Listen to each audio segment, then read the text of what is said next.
400 BV. ஏன்னா அந்த அளவுக்கு டெஸ்டினேஷன் அது வந்து அவ்வளவு காஸ்ட்லியஸ் டெஸ்டினேஷன்.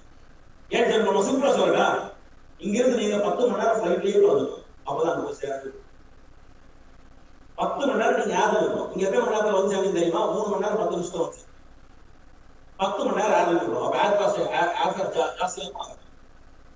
அதுக்கு அடுத்தது அது யூரோப். இங்க வந்து ஒரு பாட் எத்தனை ரூபா? $2.70. கரெக்டா?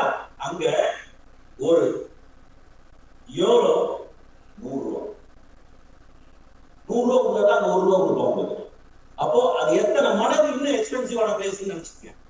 இங்க ஹோட்டல் புக் பண்ணிச்சு அப்படின்னு சொன்னா இங்க கொடுக்குற மாதிரி 10 மடங்கு எக்ஸ்ட்ரா பிரைஸ் கொடுத்தாலும் அங்க ஹோட்டல் கிடைக்கும், ஃபுட்டு கிடைக்கும், டிரான்ஸ்போர்ட் கிடைக்கும், எல்லாமே. அப்ப எத்தனை மடங்கு அதிகமான ஒரு டார்கெட் வச்சு அங்க கூட்டிட்டு போக முடியும். கரெக்டா? சோ கணக்கு படி பாத்தீங்க அப்படின்னா 400 BV கொடுத்தாதான் உங்களை கூட்டிட்டு போக முடியும்.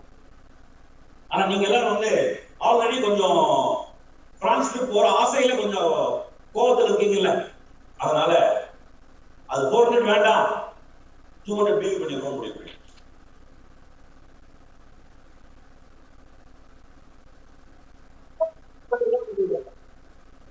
இப்ப அந்த பிரான்ஸ் அச்சீவ் பண்ணவங்களுக்கு எல்லாம் அப்ப எனக்கு என்னங்க, நான் ஆல்ரெடி அச்சீவ் பண்ண ஒரு பிரான்ஸ், அப்ப எனக்கு என்ன அப்படின்னு கேக்குறாங்க.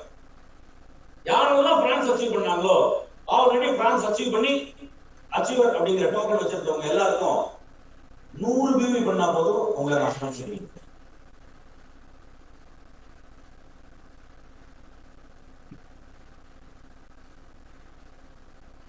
நான் சொல்லட்டா, ஃபைனல் டெசிஷன் சொல்லட்டா, உங்களுக்கு இல்ல எல்லாருக்குமே 100 BV தான்.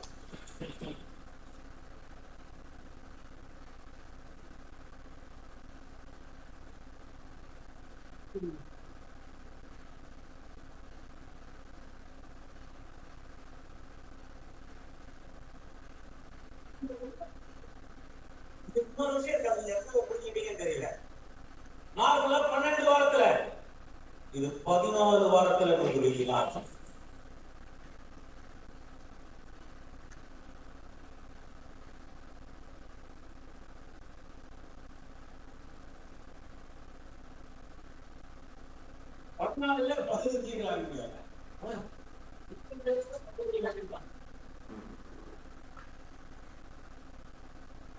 நீங்க போன வாரத்துல க்ளோசிங்ல இருந்து ஸ்டார்ட் ஆயிருச்சு, அனௌன்ஸ் பண்ணியாச்சு.